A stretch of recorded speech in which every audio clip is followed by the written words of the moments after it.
Stuck I've on been that watching. pause in the morning, Ryan. I'm like, are you gonna say Well, there is a something? Are you delay. gonna There's talk? a delay. If you Yes, watch yes. back the videos, there is a delay of like 10 seconds. So we always got to kind of wait for that 10-second delay. But in the background when you're waiting, it's like, Oh yeah, 100%. You got to be ready for it. But it's wins and lessons today. Like let's get into it. It's gonna be a great day. Awesome. Let's do it. To the HPLS podcast. Live, relevant, and high performance information, conversations, and education weekly.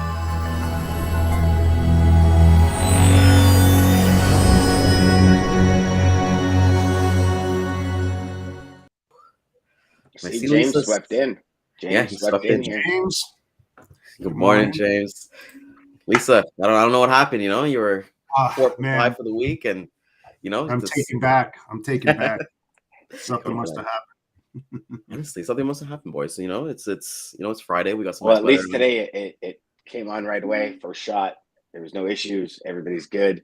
Restream's not having any issues. I was gonna say that, and then I was like, we still have like 29 minutes left. So like, you just never know what could happen. Like I want to say good morning, DJ. Caught the show yesterday. Was amazing. Actually, we had the Bodacious Cowboy on there this morning. Yesterday. So, did you wear your hat and everything, Jeff? No, I didn't. I was going to actually, I was going to put these babies on my, I call them my John Lennon specs. Ooh, that's like there. Totally changed the look. Yeah, like do you talk to customers with those glasses on, or? Oh, absolutely. I wear them at dinner and lunch and all this kind of stuff. Then they ask me for autographs and stuff. No, it's. I got yellow ones too. So yeah, wow, you got the whole thing, man. You got to send some to us, man. Like, let's get that kind of started, boys. It's so funny. So who's starting? What's going on? What's happening? Yeah, Ryan, come on, man. Why don't you start off with change, man? Tell us about your wins and losses. Wins and losses, my man. Well, wins and lessons, right? Lessons. It's gonna be one of those days, but yeah, big win for me. We basically started just kind of like getting intentional with, just like Dan was talking yesterday. We landed another customer this week. It's been going really, really well. It's really nice when you have congruent customers, right? And you're able to kind of scale with them and kind of understand what they're going through. And the best thing about that, I always love bringing on new customers and having my existing customers. But the best thing for me is just to learn their challenges and like understand that, hey, doing the SOP, like learning from you, Jeff, like saying with like your 20-point or 60-point SOP that you kind of go through, how that kind of works. So that was my big win for the week. We're almost close to what next week is Christmas and not Christmas. Sorry, next week is going to be Halloween and Diwali. I know, right? I'm kind of going from there. Did I miss? Looking forward to spending some amazing time with family and friends for Diwali next week. So that was definitely my biggest win for the week. What about you guys? Go ahead, Dan. It's been a while, sir. Gosh, yeah. Because I think did I miss last week or was I on last week? I can't remember. I for the first time in 73 days actually ate a cookie, which I am super stoked about. It was funny because as I'm eating the cookie, this is exactly what I'm thinking. You're starving and somebody throw you a cracker, you're gonna be like this. God damn, that's the best cracker I've ate in my life. Right? Like I sat there and I took a bite and it was like, oh my gosh. And like I'm like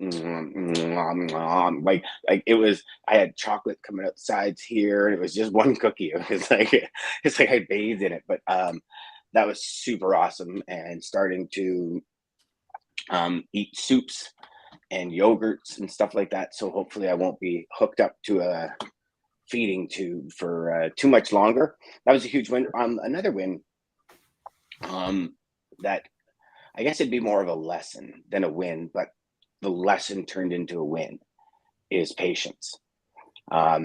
If there's one thing I've been struggling with the past 5 weeks is patience. Leading up to the end of my radiation treatments and all that kind of stuff, where the voice started getting raspy, it started phlegming up pretty good. And at the hospital, they said, the next 2 weeks after radiation are like the worst. And I kind of went into it with the same approach that I did with the chemo. The chemo doctors were like, this one's going to be bad. This one's going to be really bad because of your blood count and all that. And nothing really happened. So I was hoping that was going to be the scenario when it came to that. Well, it wasn't. And I think I was telling Ryan this yesterday, you know, when you have something like cancer come into your body or start in your body, you know, as high performers, we have things we want to go after all the time. We're always striving. But when you get something like this, it takes that striving to a whole new level. Because like, okay, now I want to do this. Now I want to start knocking things off my bucket list. And it gives you this different perspective. And the biggest struggle for me over the past 3 weeks is I want to start climbing that mountain, but I just can't. I physically can't. So like, you know, you come out and you're like, yeah, and you wake up, you're like, oh my God, I slept half the day and I got to get going. And it's been so tough mentally because you got all these things you want to do and they excite you and they literally keep you up all night. Finally, only the last 3 nights I started sleeping more than 4 hours. Otherwise, it was just the brain was like going. You're lying in bed. You're like, oh man, yeah. And then you're writing. Then you get up in the morning and you can only do 10 minutes of it, as opposed to like going through an entire day of just SWAT teaming and knocking things off and getting things going. So that's the 2 battles that I faced over the last probably a couple of weeks and kind of just came to fruition over the last kind of 48 hours in my headspace and getting into it and settling into it. And just understanding that I'll do what I can, but as soon as it gets sloppy, I got to take a step back because the last thing you want to do is deliver sloppy work. Right. So that for me was the big kind of Oprah aha moment and more along the lines of okay, now I got a baseline because I'm stressing myself out. I'm creating huge anxiety, which is transferring into depression and all these other things. And I'm just like, you know, and you got to stop and go, okay, whoa, what's the new baseline right now? Because I realized all that was doing was making so many things worse. Like so many things are one cough turned into, and it's like, it's just that ability to deal with patience better. And I've got a lot left to learn because I've realized I'm not a patient person at all. Like I thought I had patience, but I'm not patient. So new learning, new step up of skill development for me, let me tell you. Interesting, Dan. And this is just an observation. And it's a good one.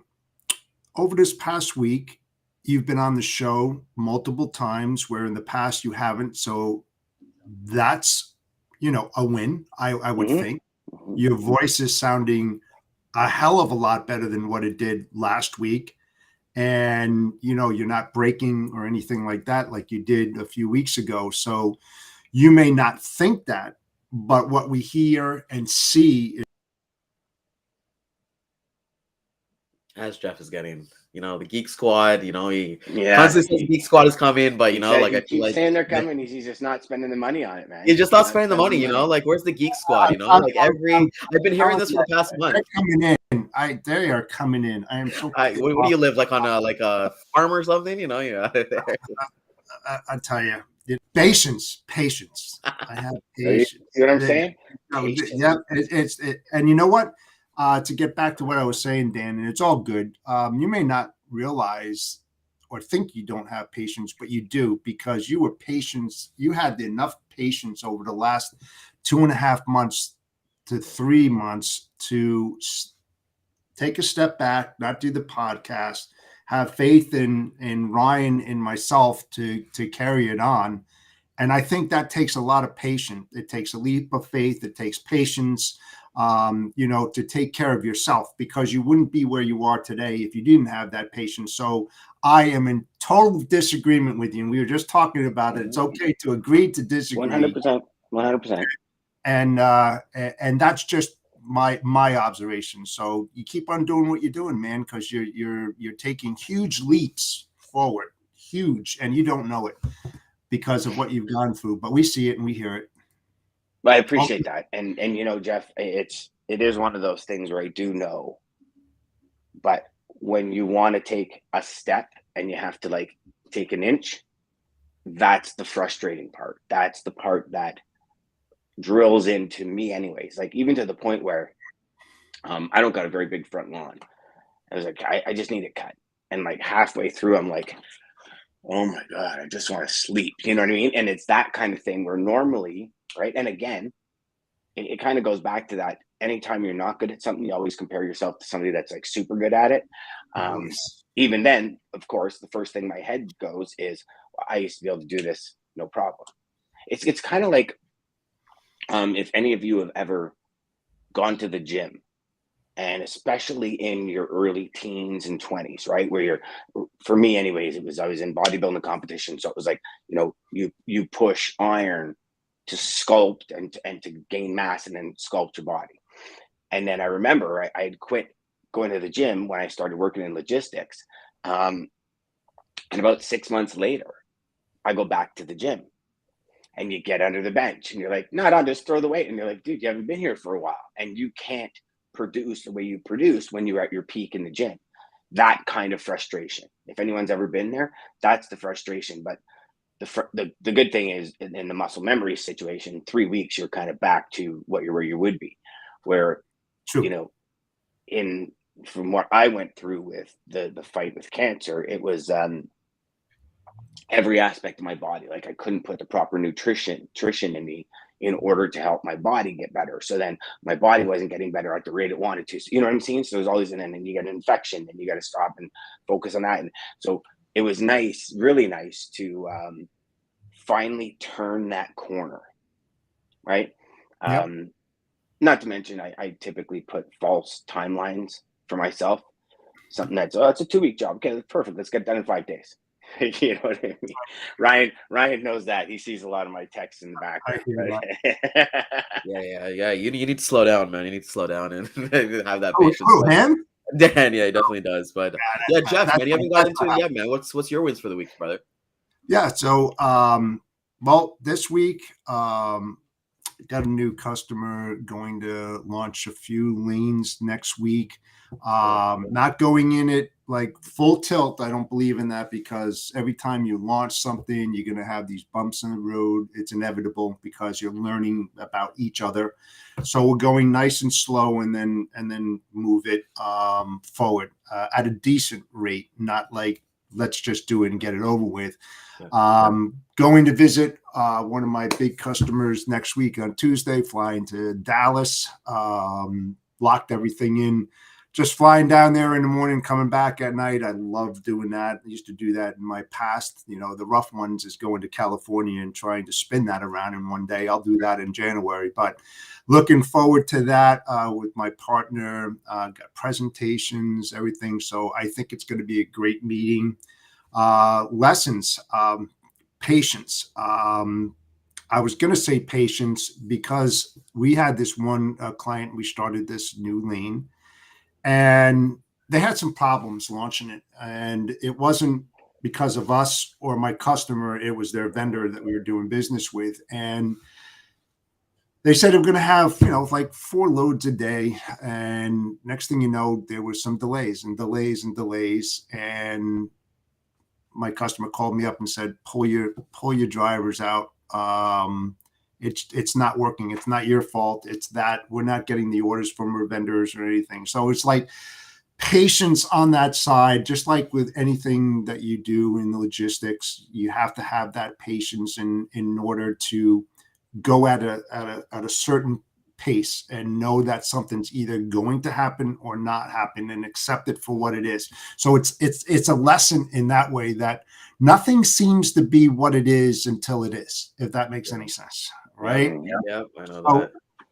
Right. And the thing is that for the people that are new in the logistics industry, it's kind of a hard hit. It really is, because they haven't lived through it. But the more things like those kind of problems come up, the more patience that you need. You accept it a little bit more easier than you would if you really needed that lane. And it's like, oh my God, what am I going to do kind of deal. So it wasn't all that bad, but it was just a lesson that proves that what has happened in the past will raise its ugly head again. And you just have to have patience.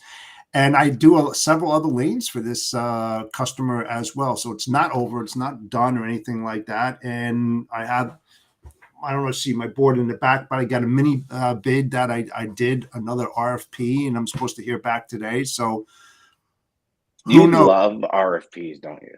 I don't. Well, you know what?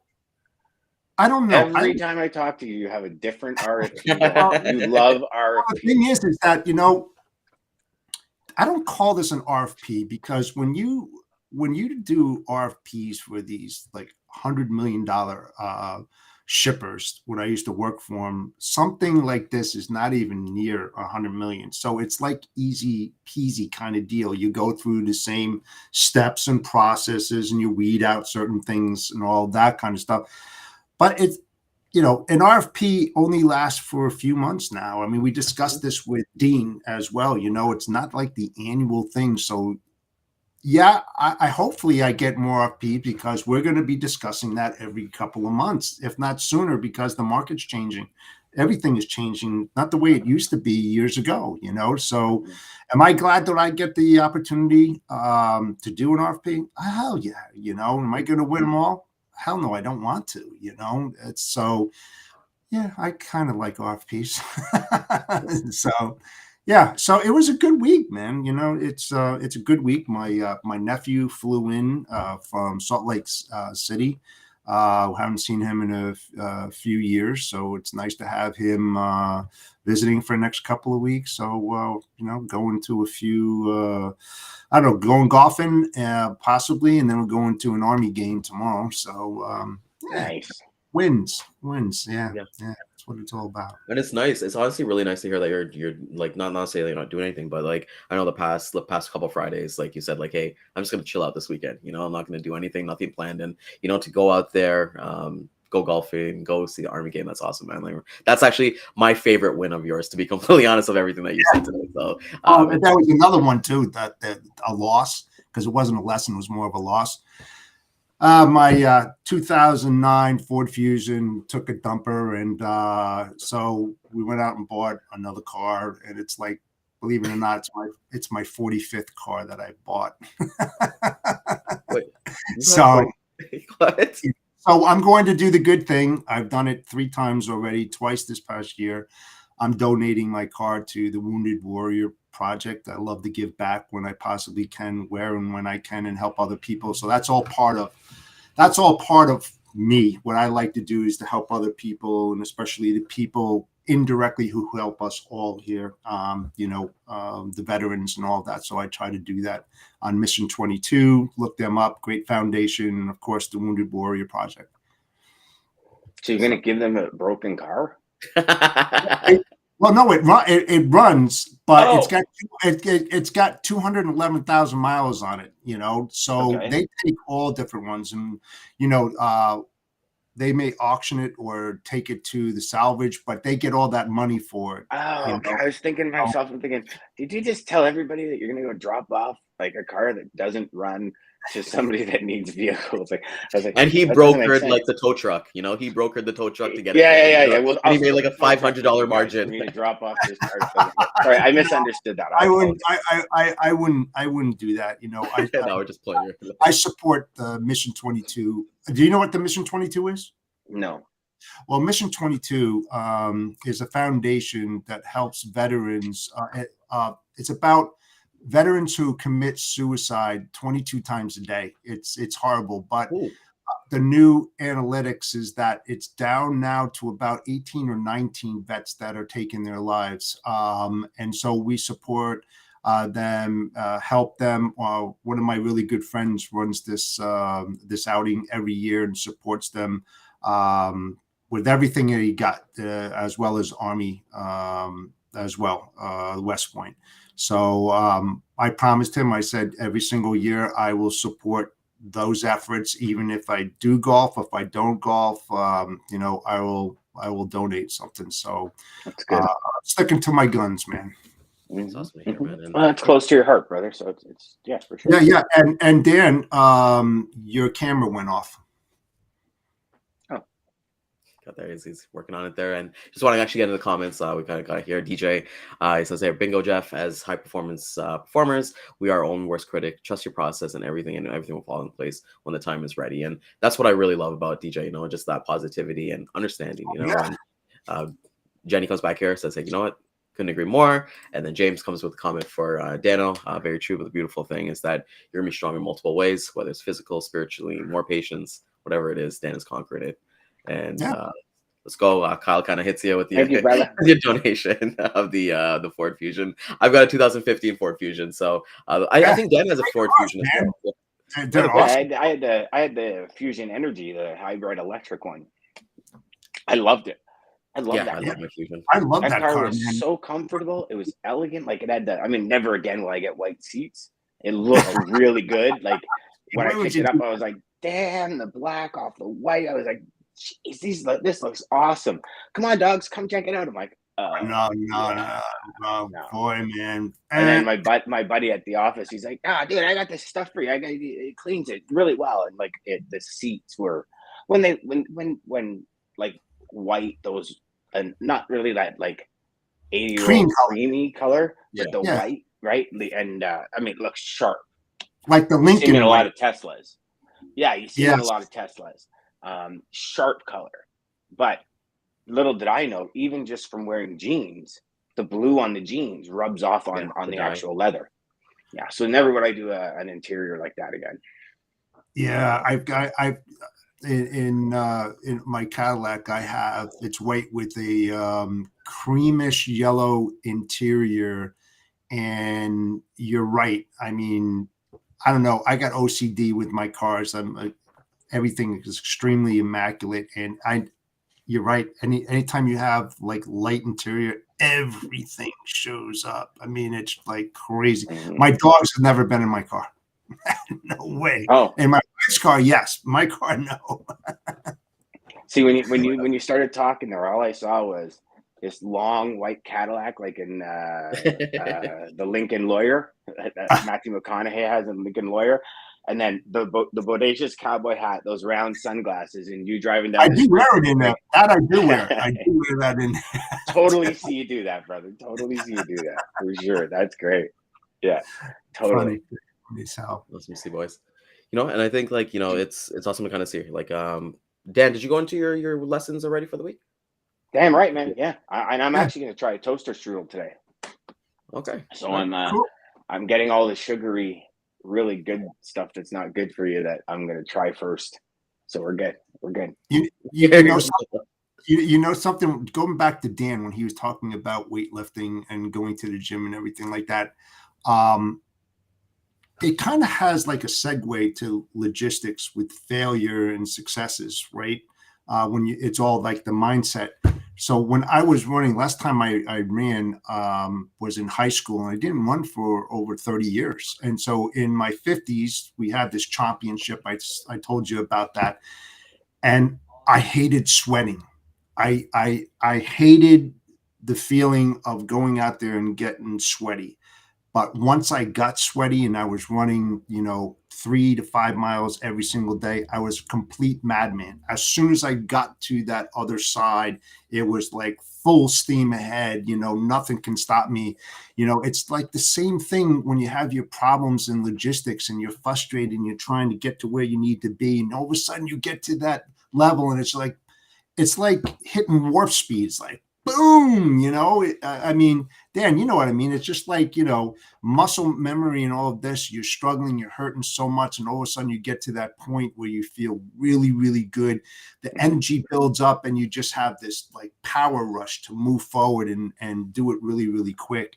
And, I blew out my knees doing it because I was so set on what my goals and objectives is. But I relate that to logistics as well. It's like that mindset. You just get to that point where you want more and more and more and more and more and more, and you just go crazy at it. It's kind of like that 3 feet from gold strategy, where most people quit when they're 3 feet from the gold they're looking for.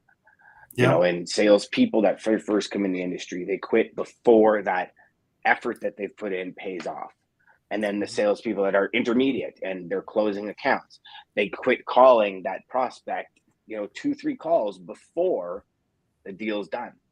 Right. Like, And well, it's this is going that nowhere. one This is last going call. nowhere, right? It's Yeah. that one last call that's the breaker that they don't realize exists because they never gave themselves that opportunity to make it. They completely failed before. Well, and it's an instant, like, we're all being programmed for instant stuff, like instant.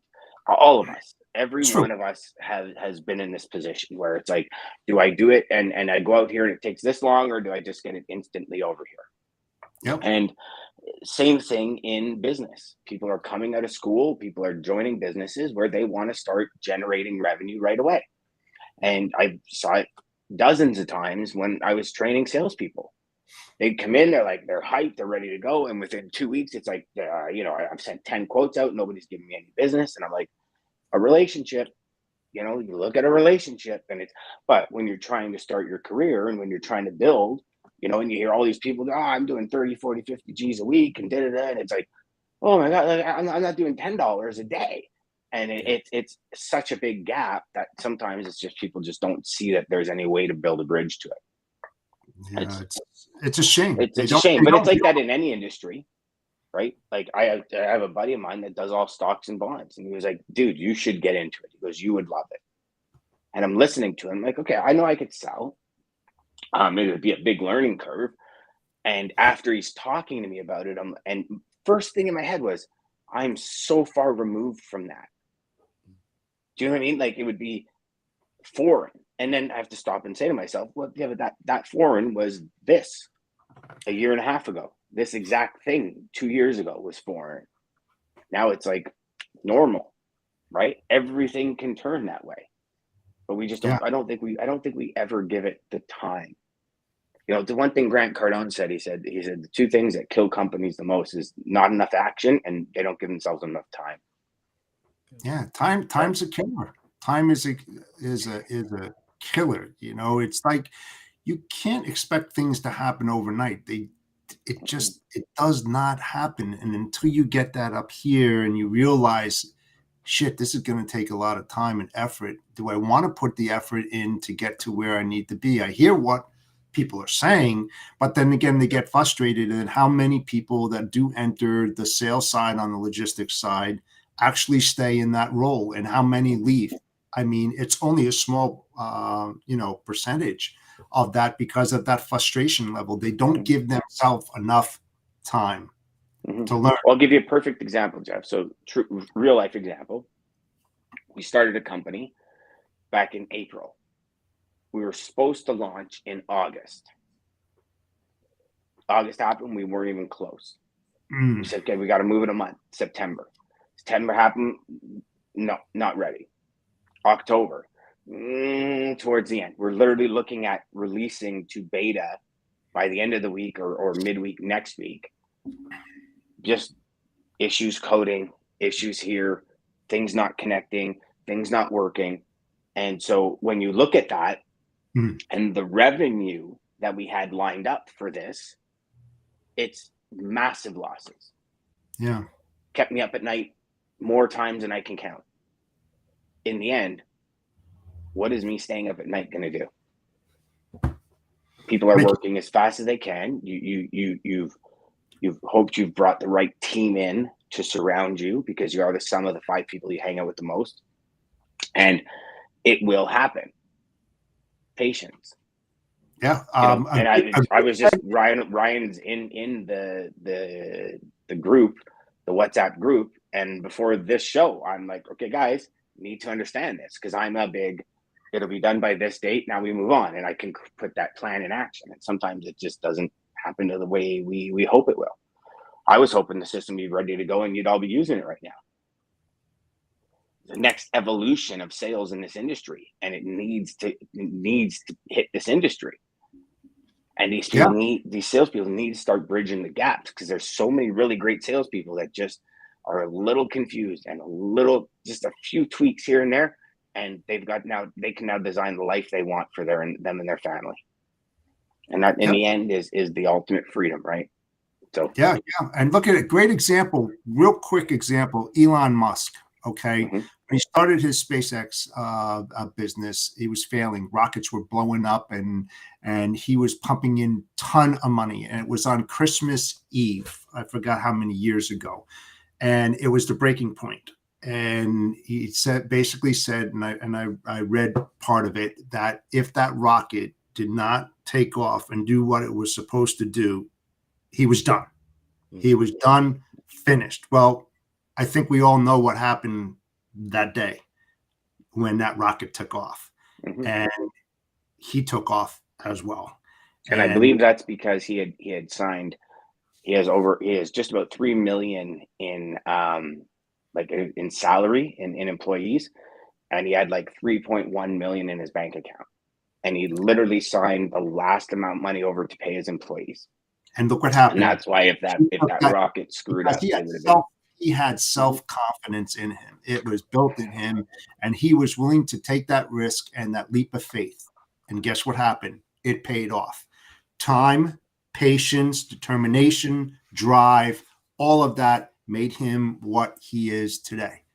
It's foolproof. It's there. You can read his biography and everything that has happened to that gentleman, whether you like him or not. Even with Tesla, I mean, he still has a huge warehouse of the first generation of Teslas that never sold, that just sat there. I mean, the company could have went easily, in the shitter. Look what happened. Patience, drive, Well, determination. patience and innovation, right? So one of the big things that saved Tesla was the fact that he started doing internet style market launches and Mm-hmm. product launches, as opposed to, so Tesla was the first car company to say, okay, I'll take $1,000 reservation, $1,000 reservation, $1,000 reservation. So 190,000 people put in $1,000. He takes that money to fund the build, and he was the first car maker to ever do that. Now you look at all the car makers; they all do it. When I wanted my Mustang, I had to put $500 to $1,000 down. Mhm. And I'm like, when is it coming? Well, I don't know, this year or next year. I remember that. But it's the norm in the auto industry now. And Tesla was the blue ocean of that.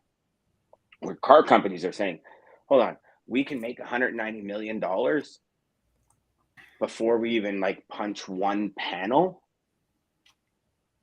Like I think at one point Tesla made like 3.6 billion in orders, just people ordering the cars. Crazy, So that right? gives him a ton of operating capital. Like, right, that's just a deposit. That's not even when the car sells, Right. right? So that's the new way to get this, to get all this done. It's crazy. So he innovated as well as believed in himself. But And what is he labeled the hardest working man in the world or whatever? That he hardly ever sleeps. He's like working constantly. His mind oh, is I'm not sure. extremely interesting. Extremely interesting.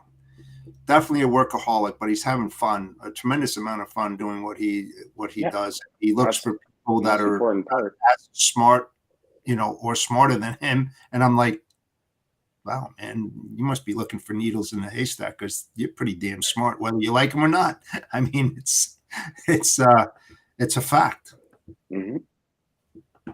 Yeah, and it's awesome. And just Yeah. coming back to it, like coming back to patience, you guys had me thinking, right? When I was in the corporate world, we'd bring in new guys and they go ham for like 90 days and then they get let go because they weren't pulling numbers. But then a week after they left, like your manager's sharing out all the leads and you basically get to eat off of that, in terms of, hey, if they just showed a little bit more patience to them, those guys would have closed those deals. Like a lot of customers that I got in the corporate world were from prospects that I didn't even work on. Somebody was planting the seed, somebody was making all the calls, making all the emails, and I just came in once they got let go, and it was like, okay, well, show them the patience, and I feel like that satisfaction, you get that, hey, I've closed one, I'm going to close another, because I learned very early in this industry is like when you close a customer, then the best time to call is right after you close a deal, right? Because you've got all the adrenaline going, you got everything going there. So I think just honestly have patience and just be honest with yourself, at the end of the day. Like if you're gonna sit down and you're like, hey, I got a 2-hour call block to do, and you're like, I don't want to do 2 hours of call block. Make it a 30 minute call block. Dominate those 30 minutes and then let that momentum go into the next 30 minutes and then the next 30 minutes, right? So I'm a big fan of taking it 1 minute at a time, 1 hour at a time, 1 day at a time, because I can't be looking. I know we're almost at the end of October now, but I can't be looking at December No. and January. Like I can set my projections, but I'm not there mentally yet. I'm still here on the 21st, right? So Yeah. It's interesting. Yeah, absolutely. You got to be there in the moment. What's happening today? You know, yesterday is gone. Tomorrow's not promised. So you have to be focused in what needs to be done today, and put your best foot forward. But you know what, Jeff? There's only one thing that's kind of promised today, and that is the DAT lane of the day. That's good.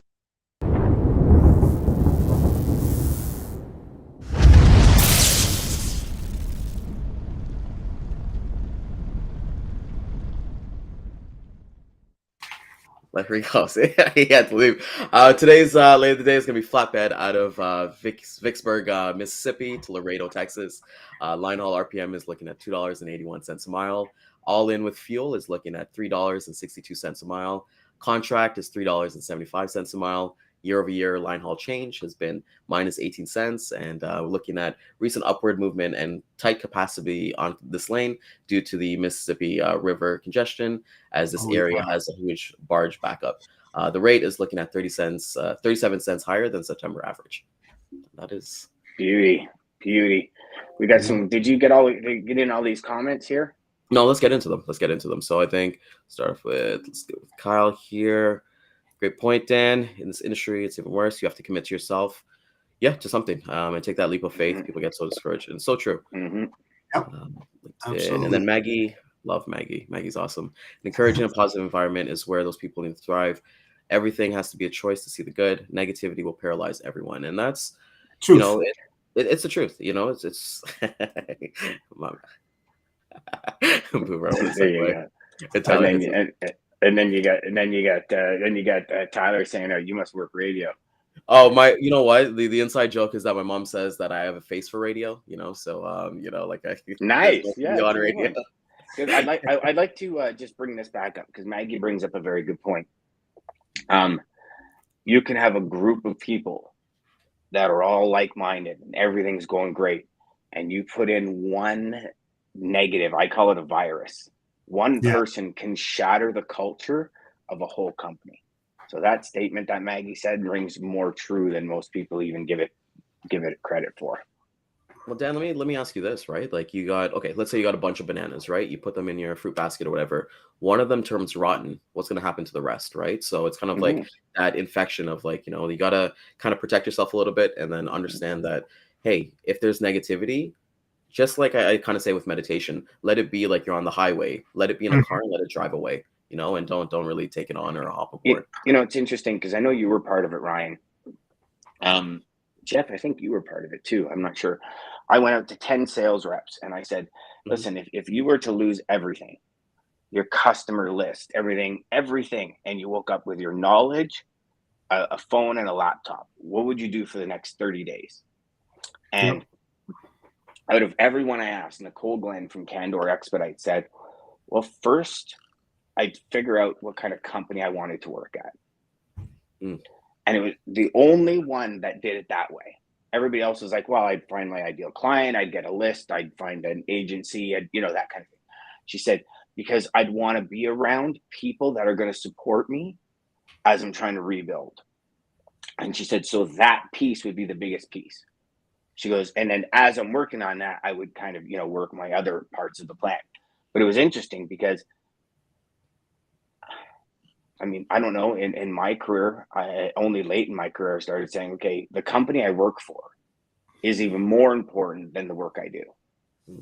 Because if I'm sharing this message and they're delivering this message, it's never congruent. Nope. So. Agreed. All right. Dorowski. Yeah, let's get it out, boys. So just want to thank everybody for coming out this morning. Tons of activity, tons of comments. This week has been really jam-packed to see. Congratulations on Dan for being here for the full 5 days. Looking forward to onward and upward. Yeah, exactly. Let's get it done. Give him a standing O. Guess I didn't know from there. So everybody, if you missed this morning, definitely check out our replays at 12 p.m. and 3 p.m. Eastern time on our social channels on LinkedIn, Facebook, and YouTube. I just want to thank everybody. Crush your week. Have an amazing weekend. I know it's going to be a little hot where everybody is kind of this week, and we'll see you guys on Monday. Take care. Have a great weekend, guys. Centurion Trucking, our motto is people before profit. Today's market requires more transparency, consistency, and focus on what our clients need to win. Centurion Trucking and American Logistics are poised to help their clients achieve and surpass their targets. If you're looking for a team that honors your needs, dreams, and aspirations, then get a hold of Daman at American Logistics or Centurion Trucking and start designing your career